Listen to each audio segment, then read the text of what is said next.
যুক্তরাষ্ট্রের president Donald Trump আবারও সামাজিক যোগাযোগ মাধ্যমে তার স্বভাবসুলভ রসাত্মক ও জমকালো উপস্থিতির জানান দিয়েছেন।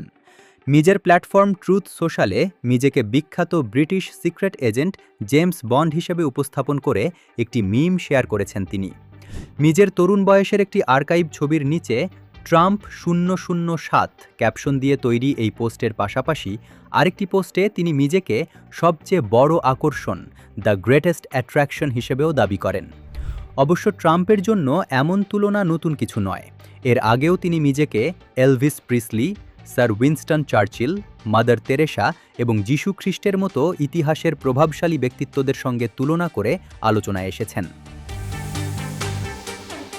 প্রেসিডেন্টের এই মিম পোস্টের পেছনে রয়েছে সাম্প্রতিক এক আলোচিত ঘটনা। 2021 সালের নো টাইম টু ডাই চলচ্চিত্রের পর ড্যানিয়েল ক্রেগ বন্ড চরিত্র থেকে বিদায় নেন। এরপর নতুন বন্ডের খোঁজে অ্যামাজন এমজিএম একটি আনুষ্ঠানিক কাস্টিং কল শুরু করে। অ্যামাজন এমজিএমের মালিক ট্রাম্পের বন্ধু জেফ বেজোস। এই সুযোগে হোয়াইট হাউস বেশ রসাত্মকভাবেই ট্রাম্পকে পরবর্তী জেমস বন্ড হিসেবে মনোনীত করে বসে। গত 16 মে হোয়াইট হাউসের অফিসিয়াল অ্যাকাউন্ট থেকে একটি চমৎকার ইলাস্ট্রেশন পোস্ট করা হয়। সেখানে দেখা যায় টাক্সিডো পরা ট্রাম্প পিস্তল হাতে দাঁড়িয়ে আছেন এবং নিচে সোনালি অক্ষরে লেখা তার বিখ্যাত slogan, make America great again.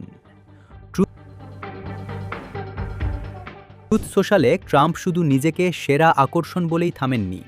একটি বিশাল জনসভার ছবির পাশাপাশি 2012 সালে প্রয়াত পপ কুইন হুইটনি হিউস্টনের সঙ্গে নিজের একটি পুরনো ছবিও পোস্ট করেছেন।